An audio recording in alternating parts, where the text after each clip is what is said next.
guys, welcome to another episode of Becoming a Professional. I'm your host, Rilley Ramos, and we are recording from Atlanta, Georgia. So this is, I think this is interview number 4, but I mean, we're taking full advantage of all the alumni and speakers that we can get at these meetings, so bear with us. But we'll definitely be changing the venue with future episodes. Now, before we introduce our special guest, let's go through our typical housekeeping. Now, this episode is brought to you by the National Chapter of Beta Alpha Psi. Enormous appreciation for their support. They're always backing us with every crazy idea that we have, so love to see them. Now, make sure to sign up for the Alumni Member Network if you haven't already. And before you can even sign up for it, you got to make sure that as a student that you are initiated into Beta Alpha Psi before you can sign up for the network. So got to do one before the other. But once you do, we can easily connect and have y'all experience all the benefits that the network has to offer. Now, disclaimer, the opinions in this podcast are our own and may not reflect the position of Beta Alpha Psi or our respective employers as a whole. So I'm pretty stoked for today's guest, as he is quite the celebrity in the CPA review world. Yeah, that's right, celebrity status. He is the Senior National Instructor at Becker Professional Education. Please welcome our special guest, the phenomenal Michael Brown. Thank you, Rilley. Appreciate that. It's a very kind introduction. I like to tell my kids I'm a celebrity in a very particular niche of the world. So yeah, they better know it. That's for right. Sure. That's right. Now, love to open these episodes with our guest's origin story. So can you tell us, where'd you go to school? What made you decide on your major? Sure. So I actually kind of got enticed to accountancy in high school, believe it or not. Okay. I'm a big advocate of the importance of high school outreach, and I was lucky to have a teacher who taught accounting in my high school. And I remember my dad actually chatted with him before he wanted me to sign up for the course, because he wanted to find out, all right, is this just a bookkeeping course, or are you actually going to teach accounting? And the guy's like, no, we're going to do dyed-in-the-wool accounting. And he said, okay. And my dad said, because my dad is also an accountant by training. And he said, yeah, I think you'll enjoy it. And I loved it, loved every minute of it. In fact, up to that point, I thought I was going to be an engineering major. So after that, I changed gears and said, all right, I think I'm going to go after this accounting thing. Attended the University of Virginia. So I'm a Cavalier. Did my undergraduate and graduate work there. Okay. Yeah, I'm a Monarch, so not too far off. Not too far down the road. That's right. And so loved my time there. And then, funny enough, as I was telling some of the folks here, as we record in Atlanta, this is where I started my career. So I started with Ernst & Young in Atlanta, Georgia, in their audit practice, and a winding road since then that ultimately led me to Becker, and now sitting here across from you doing this podcast. So yeah, that's the origin story anyway. Now, you mentioned EY as far as your initial stages of your professional career. What else did that look like? Can you paint us more of a picture? Sure. So coming out of school, that was kind of and I imagine for a lot of folks listening, they'd say, yeah, that's kind of, I feel like the first few steps of your career are often you feel like, well, this is what I'm supposed to do. And that's kind of when I graduated, I said, all right, I'm supposed to do public accounting. Everyone says that it's a good thing to learn from. Even if you ultimately decide that's not where you see your whole career, you will learn probably more compressed into those first few years in public accounting than just about anything else. I said, all right. And I wanted to get my CPA. So I said, well, got to get the experience regardless. So it made good sense. Spent 3 years with EY. And then wanted to, kind of try something different. So I went into corporate accounting. So I did a couple of different corporate roles here in Atlanta. And then fate. Basically, one thing I do recommend is, although working your way through life changes can be a healthy experience, don't put too many on top of each other. And that was my mistake, is that within the span of about 3 months, I got married and relocated to Pennsylvania and kind of changed my career direction. So it was a lot. That is a lot. A lot more than I would. In hindsight, I wish I'd stretched it out a little bit. But after moving to PA, about 3 months after I got there, I ran into Becker at a Pennsylvania State Society event. And the rest, as they say, is history. I struck up a conversation that night about teaching and where they got their instructors. And the guy who became my boss, we struck up a conversation. He called me a couple weeks later. Lunch led to an interview, led to a visit to headquarters, and it's now been 17 years with Becker. So could never have guessed that's how it would end up, but that's been the balance of my career wearing a bunch of different hats at Becker, but it's been wonderful. Okay. And then where in this journey did your initial exposure to Beta Alpha Psi come into play? So that was at Virginia. My guess has been so my first year in the business school, right? And so that knowing that Beta Alpha Psi for declared accounting majors, that made more sense because for us, you actually spent the first 2 years in the kind of College of Arts and Sciences at Virginia, and then you had to be admitted into the business program, whatever major you may be. So it was part of that. Okay, this is my kind of the new place I'm in, right? I'm in this little subculture inside of Virginia, the business school, the McIntyre School of Commerce, and part of that was, okay, so now that I'm an accounting major, now I'm doing all my core classes, what are the organizations I have access to? And it didn't take long to notice Beta Alpha Psi for the accounting majors. And I got engaged with that group during what amounts to my junior year, and then I was an officer my senior year, and then I was the president of our chapter for my graduate school year. Nice. But it was one of those where, and I still feel this way today, is that I got so much more out of the experience. And I don't just mean, I know unfortunately a lot of folks sometimes will say, well, Beta Alpha Psi helps you get a job. And I'm not going to argue that it doesn't certainly get you network access. To me, it's kind of an indirect result, right? Yes, it helps you get a job insofar as you get access to amazing professionals. And the more you network with professionals, yes, your job prospects get better. That's for sure. But it was getting to do VITA. It was getting the chance to do these different leadership roles. It was getting to attend the regional and the annual meetings as an officer. Those were the things that, for me, really enhanced the value. I mean, that was, I imagine some folks might say, well, why? Graduate school, right? You had a job lined up. Why? It wasn't even a decision for me. I said, no, I want to be the president. I want to stay. I want to be able to stay active with the chapter right through the end when I graduate and have to go to the real world. So, yeah, that was Beta Alpha Psi has been an active part of my life during school. And then when the professional partner representative for Becker, now, gosh, this must have been probably 8 years ago, was leaving the company. I don't often leap up and like jump up in the air and start waving my arms, but I more or less told the folks at Becker, I said, I want to be the partner representative. I said, I want it. And they said, okay. And now I've been engaged in various capacities with BAP, but for me it was an easy decision, just as easy as it was to get involved with the organization as a student, to be able to continue to give back and and I still feel like I get more out of it than I have to put in. Well, I enjoy putting into it, but I still feel like I get a whole lot more out of it. Now, what is it like to serve as a professional partner? What's that experience been like for you?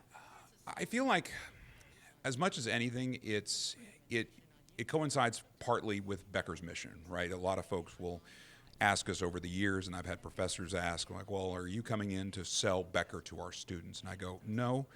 I said, I'm here to sell the profession. I'm here to sell the benefits of being a CMA or a CPA or wherever your professional journey may take you. Because if they don't think CPA is worthwhile, how good Becker is doesn't much matter, right? So I've got to convince them of that first. And I feel like Beta Alpha Psi is aligned on that, is sort of this, professional growth and professional opportunity is what it's ultimately all about. And so for me, it was a very natural fit to get involved with that.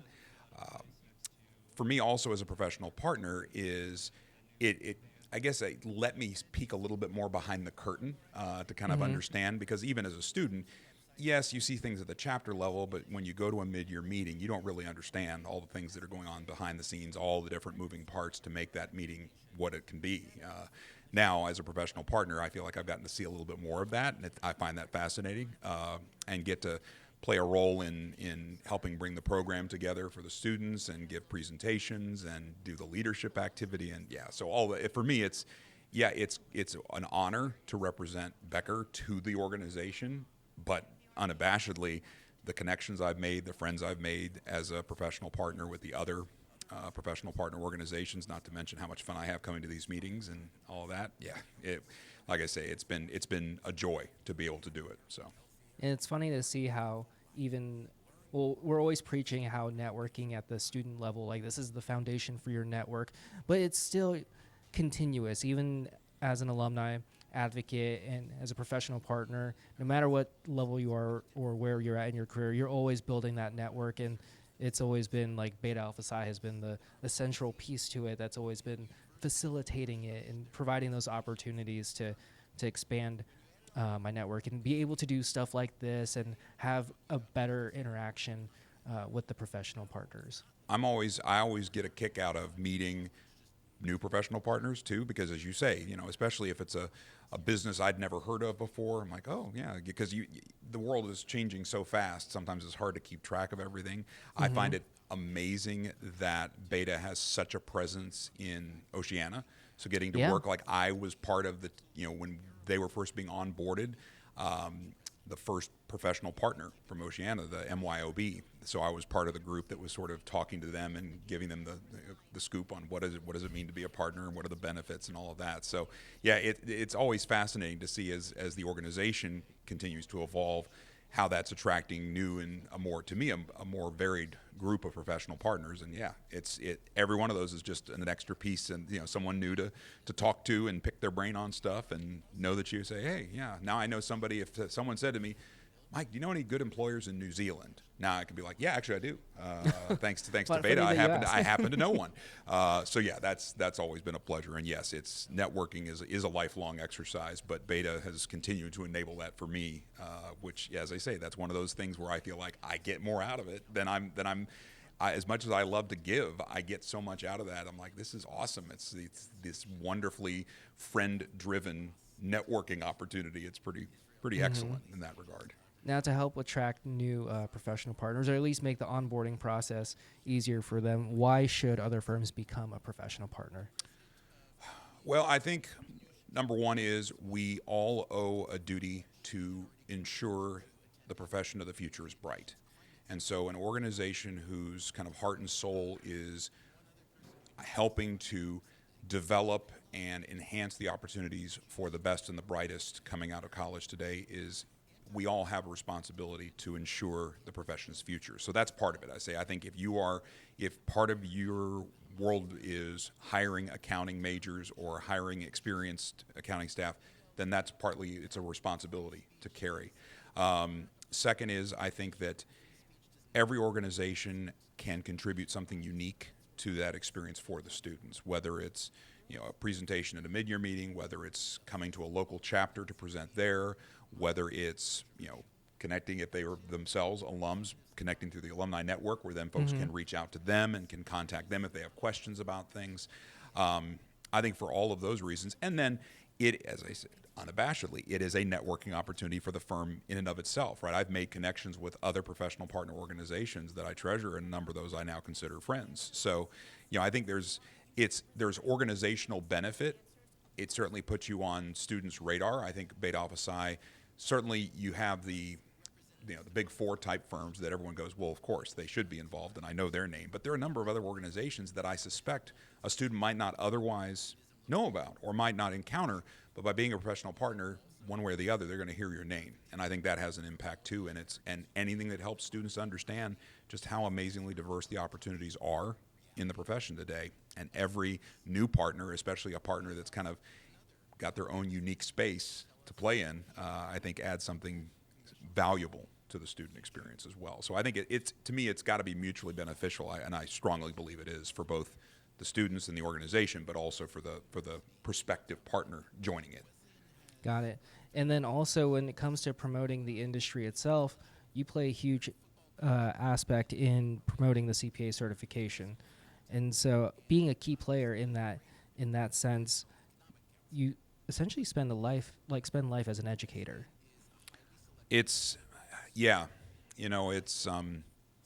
I learned in college, it was my last year at Virginia, I got the chance to teach. So I was chatting with some of the students today, is that sometimes I'm dense, I don't listen to my own advice, is that if I had really been paying attention in that last year of college, I would have realized, Mike, you've not enjoyed anything as much as you've enjoyed teaching this year. You really should do that for a living. But I said, no, that's not what I'm supposed to do. I'm supposed to do public accounting and corporate accounting. And it wasn't until that fateful turn of events where I ran into Becker that I was able to finally make that part of my career. And the more I've done it, the more I realize this.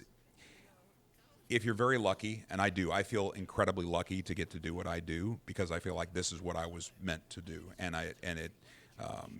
getting up in front of an audience and those, I call them light bulb moments for students. So whether it's one-on-one or one-to-many, I feel like everybody can understand accounting. I feel like everybody has the capacity to do that, but no two people are going to understand it the same way. So as an educator, what I find the really engaging challenge is, if each person is a different lock, I have to keep making keys until I find the right key for the lock. So sometimes it's explaining something in a multitude of different ways or different ideas like that. It also gives me a sense of, it tries to keep me grounded, where I tell students, hey, I could get up there and give the world's most amazing accounting lecture. It's not going to click for everybody, and that's okay. So I also see my role as an educator, especially with Becker, is I shouldn't be the only instructor. We should always be recruiting, much like kind of Beta's mission is that we're always looking for, you always have to be cultivating that next group and the next group after them and the next group after them. And for me, that's not only can I help students directly as an educator, but also can I share what I've learned with folks that are now coming into that and want to be educators as well. And I think that only helps the student experience if we can provide as much variety as possible in kind of how to present that information. So, but yeah, I'm cognizant as I say, I'm lucky. I consider it a privilege that I get to have this. I find it funny. I have to tell you, students sometimes do come up to me and they say, "Oh, thank you for what." I was like, "What did I do?"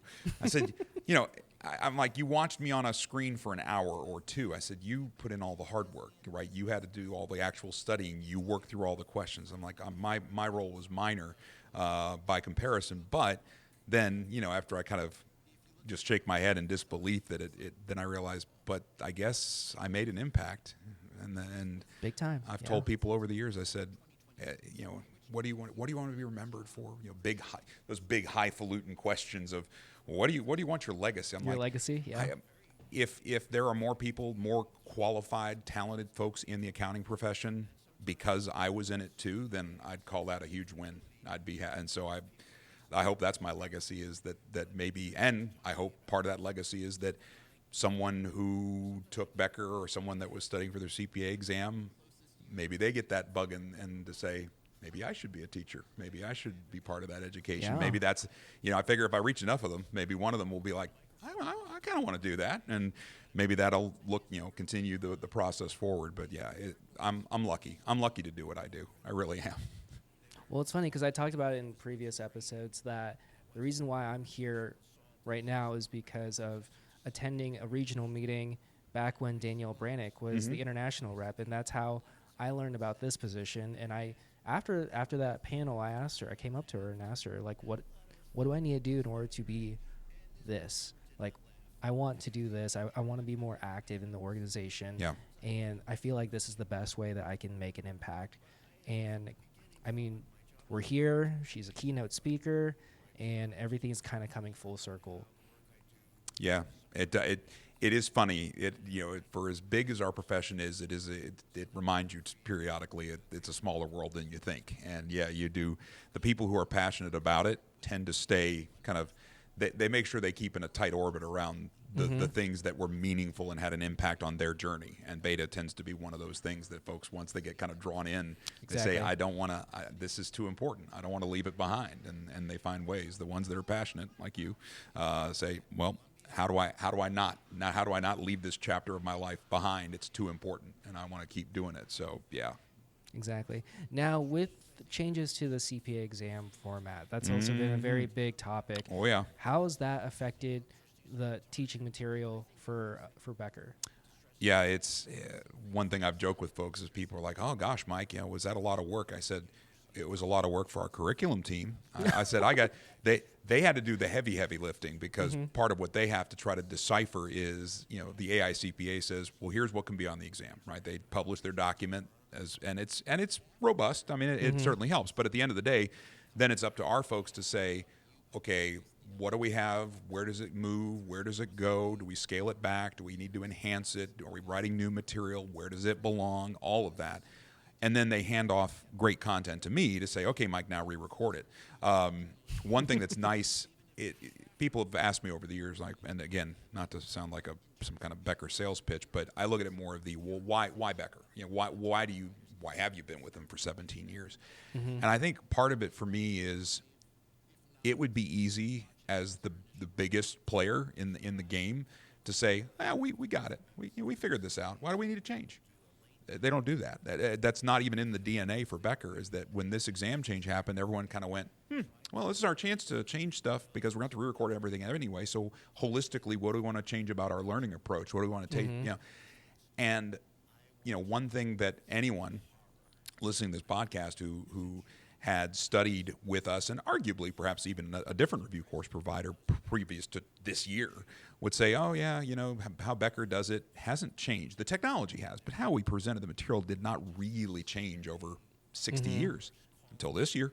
We said, we're recognizing the feedback from students, and so kind of changed how we deliver our lectures, and we keep making other changes. So that's part of it. A big part of it too is just educating. One thing to always bear in mind is no one has taken this exam. No one, right? So even someone who passed their CPA exam in 2023, they don't know all the ins and outs of this new exam. So for us, that means we had to be shouting from the rooftops, helping folks at firms, professors, and students, and mm-hmm. anyone else. Here's what's happening. Here's how it will roll out. Here's the impact it will have. Sometimes it's reminding, I remember in 2017, it was broaching to firms the fact that, hey, grades are going to be delayed. Bear that in mind when you think about your promotion cycles. And a lot of firms just had that look of, light bulb dawning. I go, oh, you're right. We make promotion decisions by this date, and you're telling us none of the exam scores will be out by then. Nope. And so it's that kind of thing, right? It's no single person is going to know all the implications unless you have someone who's there to say, who actually maps it out. Yeah, and be able to say, here's what you need to be aware of.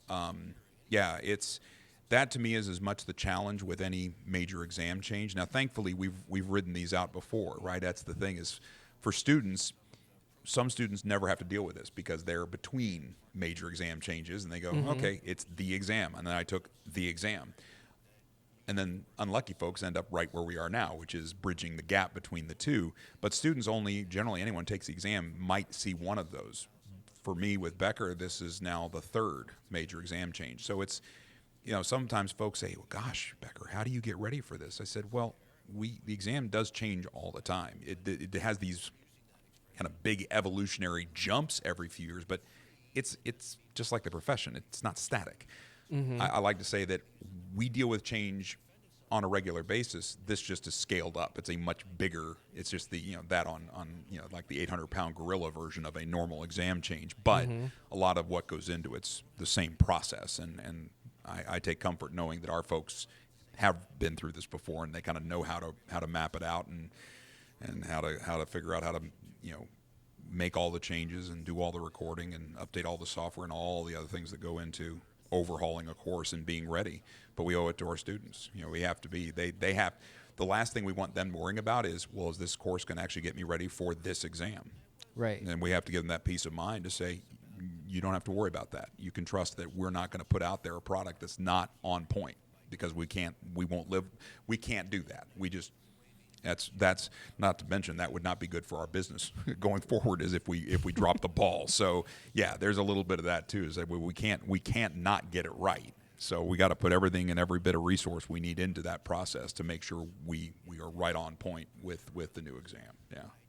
Right. Now, interesting enough too, when it comes to having that CPA certification under your belt, it really opens up so many opportunities, and it's not just, okay, now I can make the jump from senior to manager, at least in the public space, but also if and when you decide to venture outside of public, it still is very relevant when it comes to all these different industries. Can you speak more to Sure. that? So probably my favorite story that to me encapsulated that idea. So I was working in corporate. It was kind of I'd say it's a small company. It was publicly traded, but was definitely on the smaller side. It was not Fortune 500 size. But they had a financial reporting department that handled like the 10K and all that kind of stuff. And they were in the midst of hiring what they called an accounting manager. And I think what really resonated with me is while they were busy looking for this new hire, I kind of backfilled the position, just sort of made sure that things got done. And as I looked at it, I said, this is fairly basic. I mean, it was fairly basic bookkeeping and some other accounting to go with it. But I said, honestly, I think someone with a 2-year degree, an associate, probably could do this. I said, certainly someone with a bachelor's degree. Then I read the job description, and there, about 3 lines in, was CPA preferred. I went, what? Why? And and I actually asked the CFO. I said, well, why did you put that in there? He says, I just like having CPAs around. So for him, it was the intrinsic value that credential represented, and he liked having that kind of seated throughout his financial reporting organization.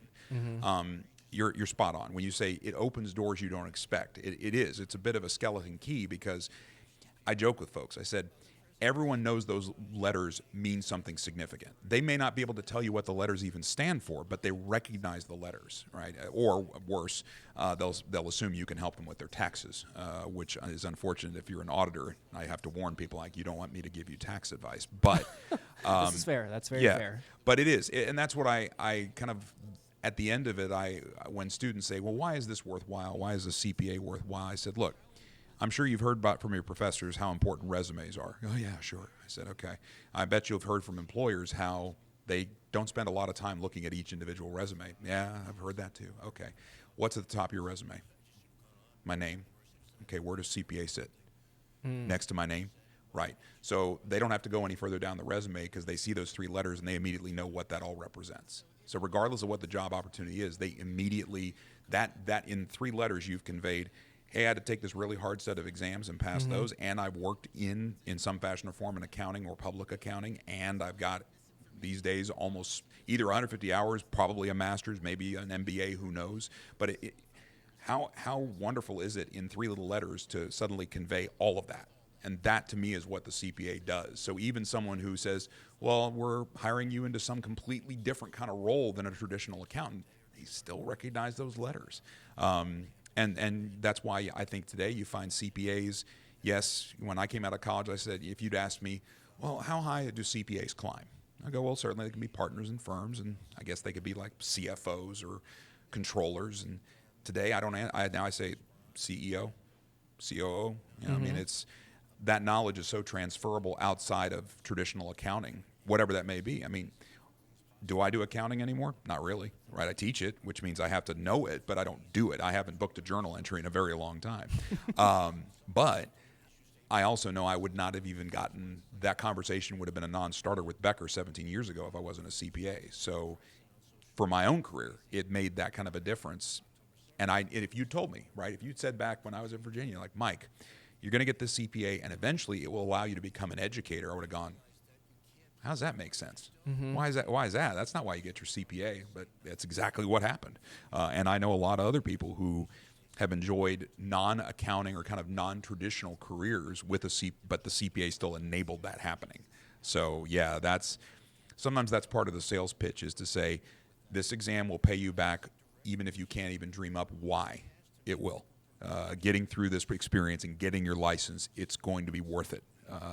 It's not an easy sell when you're talking about giving up a lot of time and energy to study for the exam and get the work experience and do all the things you have to do to get it. And I would even say to the same degree, right, whether we're talking CMA or any of the other kind of more specialized credentials, it's the value of conveying all of that in a few letters is powerful, and it's known. It's a known thing in the profession. And plus, there are a whole lot of CPAs out there, which means every one of them knows in a heartbeat exactly what was required. And so if they see another person with that, which is why that CFO said to me, like, I like having CPAs around. That was his reasoning, and for him it made all the sense in the world. So yeah, you never know what doors it'll open, but it will open a lot. For sure. And then, so when looking back at your career, what is your favorite Beta Alpha Psi memory? Yeah, I was giving this some thought before we got together. I will say my favorite, or at least my funniest. I always enjoyed just broadly going to the meetings, right? So mid-year meetings, annual meetings. Part of it was, especially then was usually a road trip because we would, we were operating on a small budget as most student organizations do. And so for regional meetings, we're like, we can take more people if we're willing to cram into a van like we can borrow from the university motor pool or something. And so we were going to the mid-year meeting in New York, but again, being cost-conscious, where we were not in Manhattan. We were out on, about halfway out on Long Island. And we were near I think it was called the Nassau Coliseum, which is, I believe, where the New York Islanders used to play. They have a nice, beautiful new arena now, I think, but back then. And so we get there, and we're kind of, walking around the hotel. So if you can imagine, a lot of us are doing presentations or whatever we were doing there. So at the very least, wearing what I would call business casual. Plenty of us were in suits. And then there was the other half of people walking around the hotel that were wearing tie-dye and long hair. Wow. And I was like, what in the world is... And they were looking at us the same way, like, who are you? What are you guys? And I asked her, I was like, what is that? And they said, oh, yeah, Fish is playing at the Coliseum this weekend. I went, oh, now this all adds up. Yeah. So that was, for us, it was hilarious because I was like, you could not think of, to me, a bunch of college accounting majors, honor students, and Fish concert goers. I can't imagine a more peculiar pairing. So for me, yeah, that's certainly my funniest memory. I will say, especially weird coming from an audit guy, Vita was actually one of the things that also always got to me. Okay. It connected me that, I always thought, for me, I'm like, well, tax is not my favorite thing. And I always found it challenging. But then when you meet folks who are like, yeah, we don't even know where to start.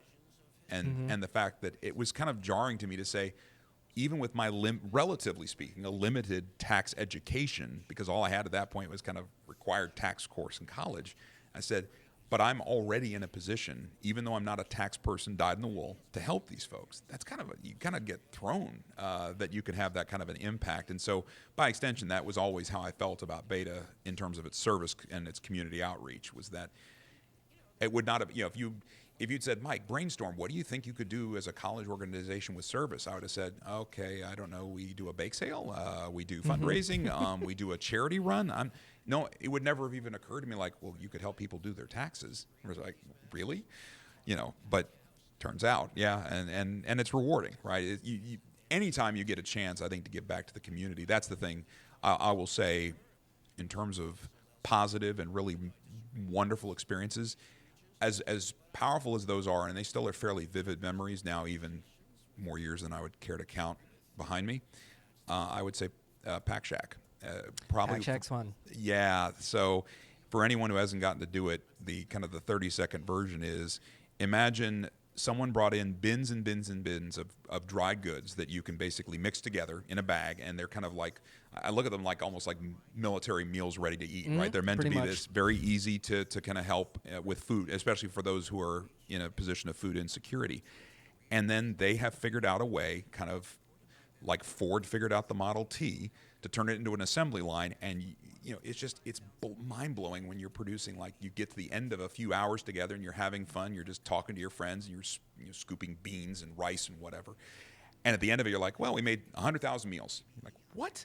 It's insane. It's staggering. But that's, for me, it's getting to do that. It's also seeing folks, when we, at the annual meetings, when we see if they've gone out to like local elementary schools to give out books, and you see the pictures and see the kids' faces, and you see the faces of the college students, and that look of, I can't believe, again, it's that face that almost says, I can't believe they consider this work, right? It's sort of we call this a service project, but this is fun. This is so much fun. And yeah, so for all that sort of stuff, for me, is always what I kind of associate with Beta Alpha Psi too, is that it's work that doesn't look like it. It's work that's more fun than work. But you then realize you kind of take a step back and go, yeah, we're having an impact though. That's kind of cool too. So yeah. Yeah, and funny story too with the financial literacy day when we're at the schools and we're having activities with the kids, and each kid gets to bring a book home.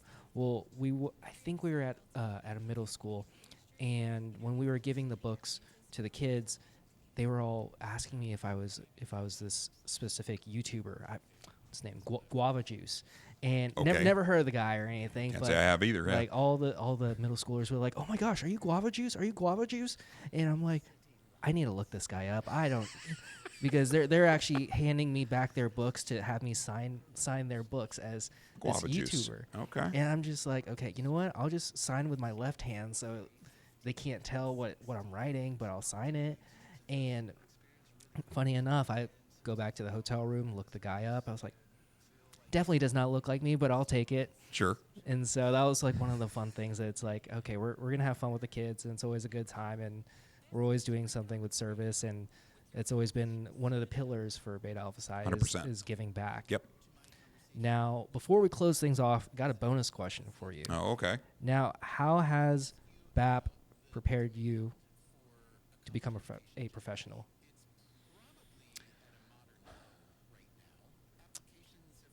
It taught me, it began teaching me, and I say it that way because I feel like I'm still learning, but it taught me to be a little less cautious. And what I mean by that is I started to watch the folks, especially as a junior, so I was looking at the seniors and even the grad students in our organization, and I saw they had developed a degree of bravery and fearlessness in, hey, strike up a conversation with the professionals, right? It's one thing as a junior, I would come to the Beta Alpha Psi meeting, and I felt like, okay, this really important sage is coming to impart great wisdom to us, and who am I, the little, John Smith, whoever, that I'm just here to sponge it up. I can't go talk to those people, right? I mean, and then I watched other folks in the organization. I went, or do you? Maybe you do talk to them. Huh.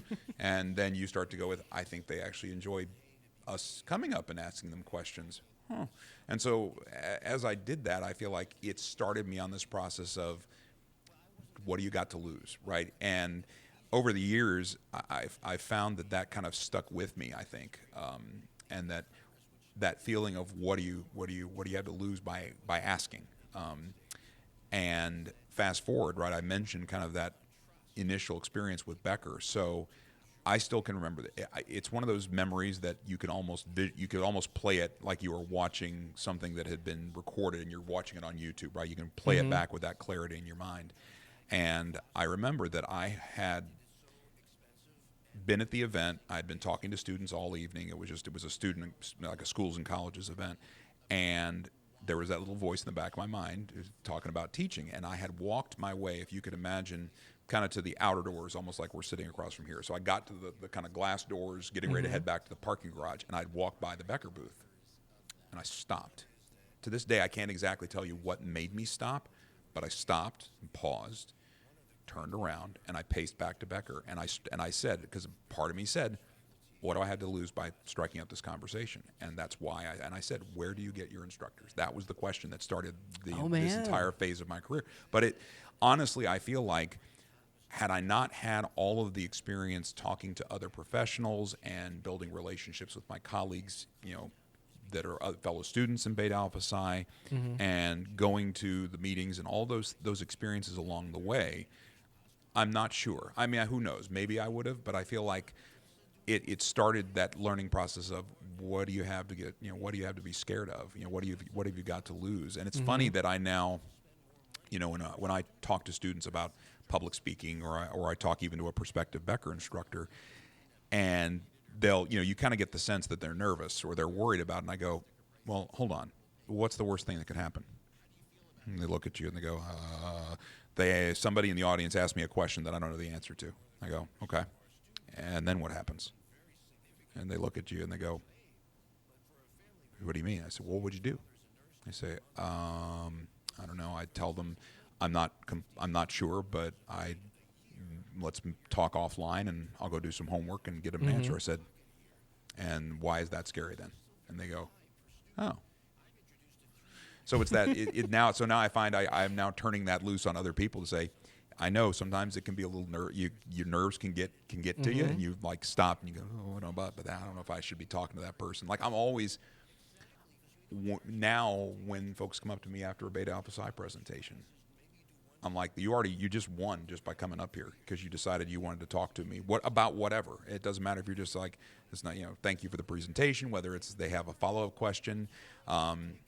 I always try to be as open and warm with those folks because I'm like, the last thing I want to do is reinforce the notion that it's too scary to go up and talk to people, right? So and that's part of what BAP taught me, and I'm still learning, and I still get those moments where I get nervous, and there's still those moments where I'm like, I don't know if I need to be going up and talking to that person, but it certainly made it a little bit easier to do than it probably would have been. Certainly, and I was a lot more fearful as a junior back in college of the whole whatever the heck I was facing. In fact, that's what I guess we could even argue for teaching, right? So this was at the end of my senior year.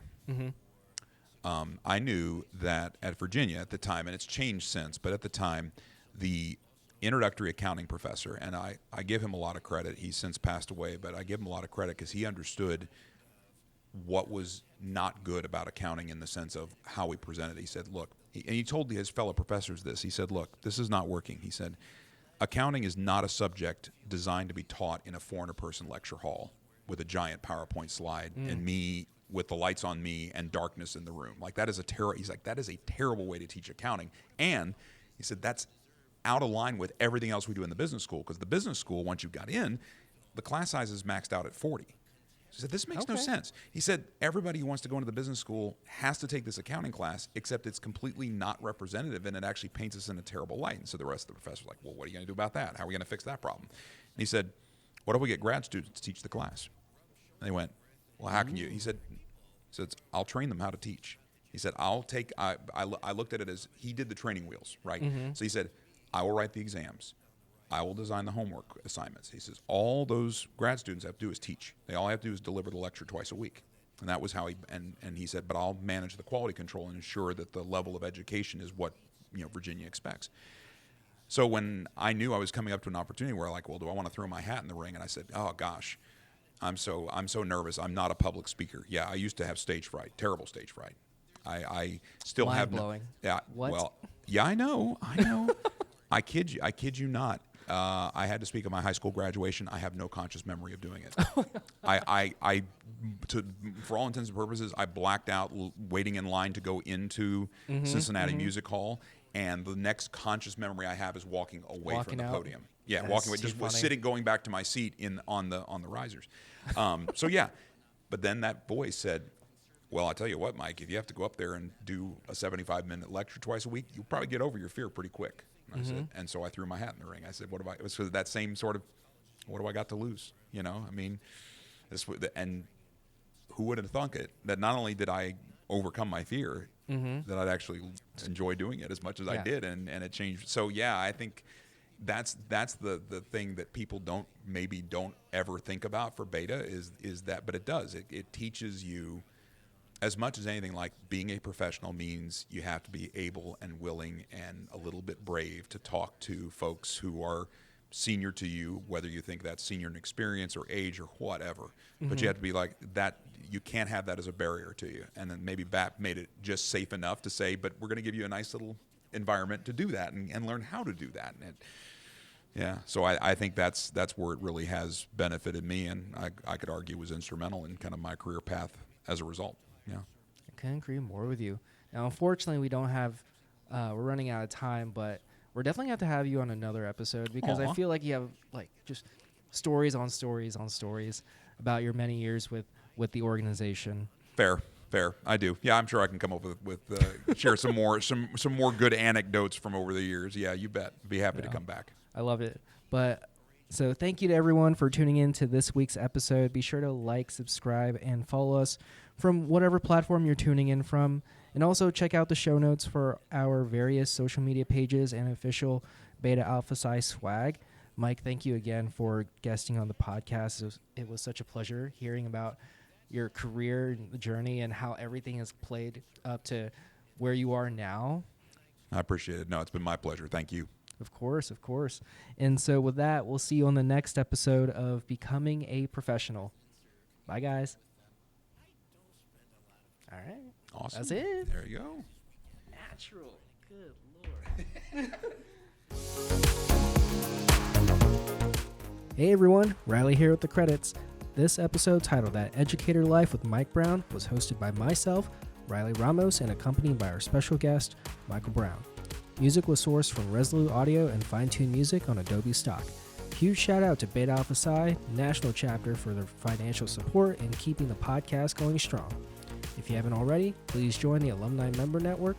Details can be found in the show notes. Thanks again for tuning in, and we'll see you on the next episode of Becoming a Professional.